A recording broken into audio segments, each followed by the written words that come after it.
We live in a world of contrasts, at least as I perceive it. There is obviously the rich and the poor. There are the ones who are impoverished and the satiated. We live in a country where 300 million people go to bed hungry every night.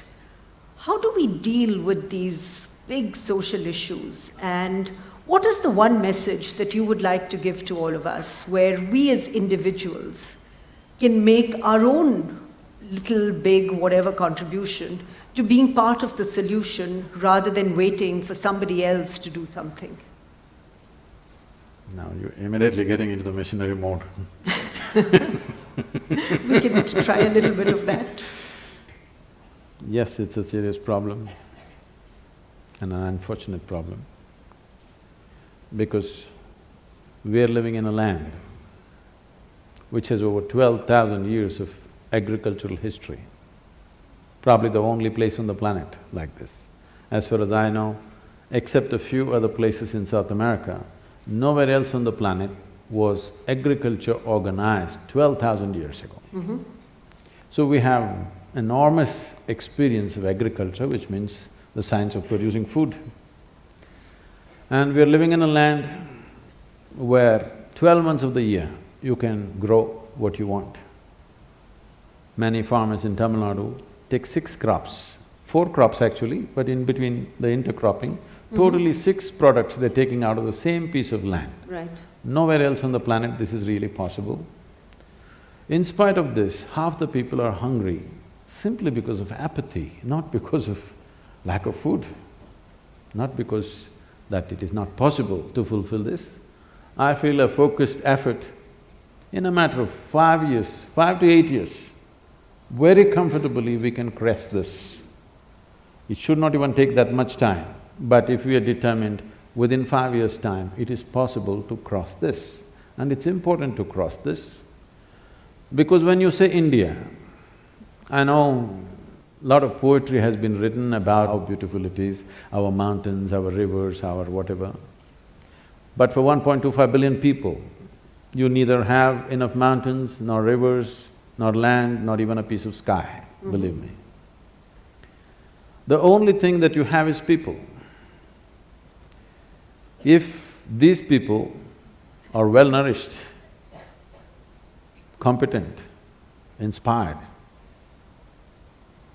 this can be the greatest miracle. But right now, 60% of India's population, even their skeletal system has not grown to full size. Or in other words, we are producing a totally underdeveloped humanity. If your body does not grow to its full size, neither will your brains. There's medical evidence to show that first 4 years of your life, if you did not get the necessary nourishment, your brain is approximately 60% of what it should be. Right. So with half-brained people, the next generation, what nation are you going to build? You're going to be a big disaster. If you don't fix nourishment, we are going to be an enormous disaster. It's waiting, it's a silent bomb. It doesn't make noise. Very quietly, it's going to implode upon us. So this is something that has to be fixed on a war footing, must be. So what is the role? I know all of us as individuals have a role to play. We are all part of a corporate, an academic institution, part of a community and a society. So what do you believe is the responsibility? I'm not talking about corporate social responsibility. I'm simply talking about corporate responsibility when it comes to being part of fixing some of the problems that you've just spoken about.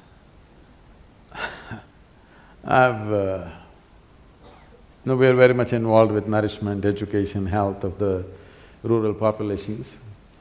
I've been talking to many leading lights. Not much light out there.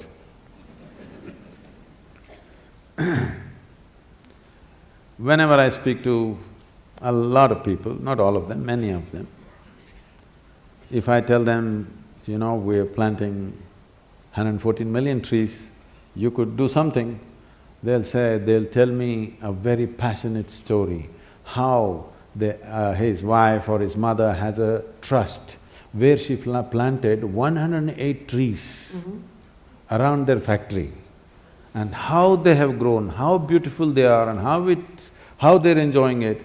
In all this passion, I just, okay, what's there to say?